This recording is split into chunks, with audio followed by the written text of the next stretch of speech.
We have a sad story with a young woman by the name of Tashana Ward. She was 25 years old. Now, she waited 3 hours at an emergency room with chest pains before leaving the hospital to seek quicker care, only to die hours later. Think about that. You had tell them you have chest pains and shortness of breath. They supposed to immediately look at you and possibly admit you with something like that to make sure you're not having a heart attack. You understand? You don't say, oh yeah, okay, go sit over there, we'll get to you. Like you have just a common cold or something. We checked into the medical center in the Milwaukee suburb of Wauwatosa, Wisconsin, complaining of chest pain and shortness of breath. Now, a family member said Ward kept in the waiting area and wasn't even being monitored when she chose to seek care elsewhere. Now, according to the Milwaukee County Medical Examiner's Office, the young woman was driven to Fort Worth by her sister and checked in at 4:58 p.m. after experiencing chest pains, trouble breathing at work earlier that afternoon. As a hospital staff checked Ward's heartbeat and with a electrocardiogram, which came back normal, and a chest x-ray revealed she had an enlarged heart, a condition that she was well aware of. They say in March, doctors told her she had developed an enlarged heart during pregnancy. So Ward would lose her baby after the umbilical cord came wrapped around the child's neck. They say it was unclear she retained the condition, which can be permanent or temporary. They said since her pregnancy or had any experience of a flare-up, according to the news. So they said she posted on social media, I really hope I'm not in this emergency room all night. She wrote on the hospital, Fort Worth is so packed it doesn't make sense. And yes, I've seen some hospitals that have some horrible emergency rooms. Horrible. Like in Baytown, Texas, I remember the San Jacinto Methodist Hospital. At one point, I don't know if it's changed, but at one point in time, if you went to that emergency room, you was gonna be there for 6 hours. I say, how is this an emergency room and you there for 6 hours? Emergency room means you get in, you get out. But what ended up happening to her, she was there so long that by 7:30 p.m., after she was stuck there 2.5 hours without being seen, she decided to seek treatment at an urgent care facility because urgent care will see you a lot faster anyway. So her sister picked her up, headed to her mother's house to grab her insurance card, and that she would collapse outside of urgent care by 8:40 p.m., rushed back to the hospital in an ambulance. We need to talk about a term called medical racism. Yes, racism is permeated into the system and fabric of America. It's not one thing that operates in this country where it doesn't have any kind of bias against us as black people for being black. That is it, okay? And the numbers always bear that out, and they have proven that, but you still have some black folk that act like that's not an issue or a problem at all. So they talked about there was a test that they had conducted on some doctors back in 2012, a unconscious racial bias test. Now, the way the test will work is the research determined by asking doctors to complete the implicit association test, a computerized assessment that calculates how fast test subjects associate people from different races with positive or negative terms. Those who link people of a certain race to positive terms more quickly are said to favor that race.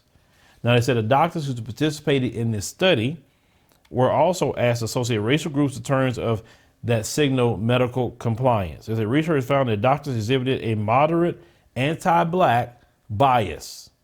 Listen, moderate, severe, don't matter. That's horrible when it comes to healthcare.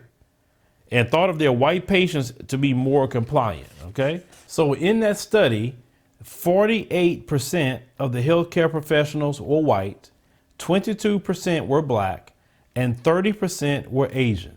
Now listen to this.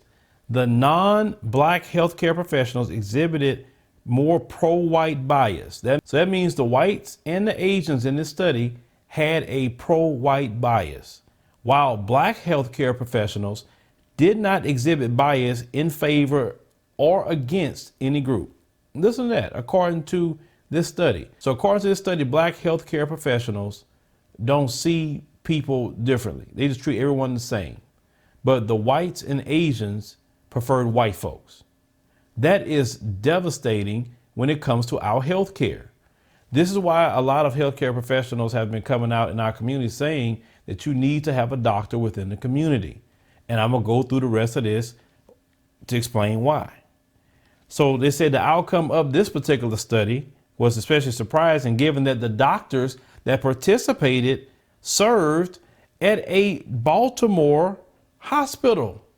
Baltimore is a black city, and yet you have white doctors at a hospital that serve a lot of black people that was in this study, and they have a pro-white bias. They say also, racial bias in healthcare affects influence the doctors have or communicate with their patients. It says that with racial bias with doctors, they tend to lecture black patients, speak more slowly to them, and make their office visits longer. It said doctors who behave in this manner usually made patients feel less informed about their health care. And say researchers also found out with the study that included analysis of recording of visits between 40 healthcare professionals and 269 patients from January 2002 to August 2006. And the patients filled out a survey about their medical visits after meeting the doctors. Poor communication between doctors and patients can result in canceling follow-up visits because they feel less trust with their physicians. As the doctors who dominate conversation with patients also run the risk of making patients feel as though they don't care about their emotional and mental needs. This is why you have a lot of black people will say, I don't trust no doctors. It comes from a lot of this. And then, things like the Tuskegee experiment, and black people were used to do all kind of mental experiments on as well, even all the way back to slavery.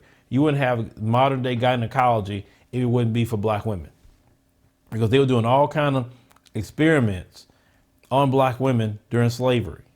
Also, they have fewer treatment options for black people. Understand? It is life or death for us to have a black physician. Bias in medicine leads to physicians inadequately to manage the pain of black patients. So it said a number of studies have shown that doctors are reluctant to give black patients strong doses of pain medication. I say, according to University of Washington study released at the time, some years ago in 2012, found that pediatricians who exhibited a pro-white bias were more inclined to give black patients who undergone surgical procedures ibuprofen instead of the more potent drug oxycodone. Well, you know what? Thank God you did. This is the one thing I'm glad about, because you gave all your people that have a pro-white bias, and now they stuck on dope right now. They stuck on opioids because of y'all. So I'm glad y'all didn't do that to black folk.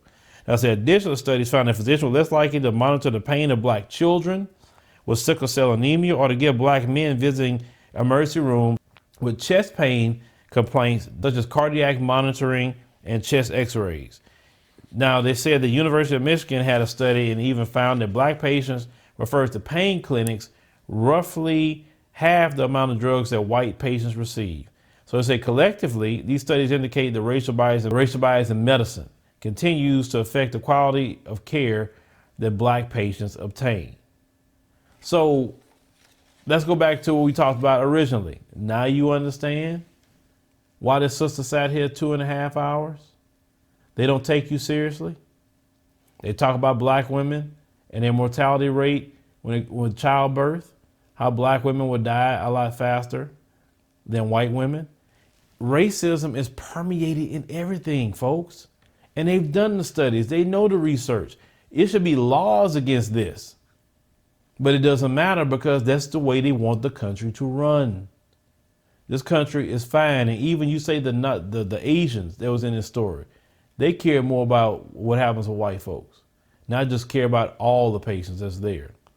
We have to find black doctors, family doctors, nurses, gynecologists, etc., for us to have a decent chance with health care.